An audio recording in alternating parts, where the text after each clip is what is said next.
Okay, so guys, in this video, we are going to talk about how you can use Figma in Windows 11 or how you can install Figma in Windows 11. So to do that, you just have to open any browser. After opening the browser, then search here Figma. When you search here Figma, then you'll see the link. Click on that. When you click on that, you'll see the page of Figma, the website. Then you just have to go to a link which is called downloads, which you can find right here, guys. As you guys can see, if downloads, click on downloads. When you click on downloads, then you'll see the desktop app for Figma. So to download the desktop app for Figma, just click on desktop app for Windows. You'll see the Figma setup.exe.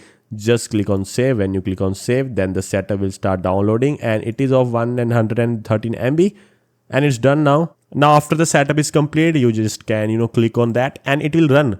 Like, it's not a guys installer or any kind of setup, it's just the Figma, guys. So as you guys can see, you just can log in with browser, or if you don't have any account, you can just create one. So I'll click on create one. When I'll click on create one, then I can just continue with Google. Then you'll see the page which is called figma.com, and now Figma is running. We can just select our name, which will be weak coders.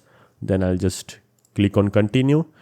I'll just select student, continue, then other, I'll select, then continue, then freelancer, then continue, then start students and educators. No, it's my first time. Then I'll click on continue again. Then I can just, click on startup plan, and now I can just, use Figma. As you guys can see, it's running right now. I can just create a new design, but it's running right now on the web application. I can just run it on the application we just downloaded. I'll just click on that application, and when I click on that, then I'll just receive the login with browser button again. I'll just click on that.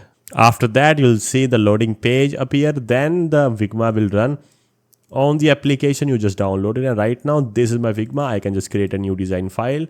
When I click on that, then you'll see you can just click on website, and right now it's the Figma page. So yeah, guys, this is how you install Figma on Windows 11. It is pretty easy, guys. So yeah, thanks for watching this video.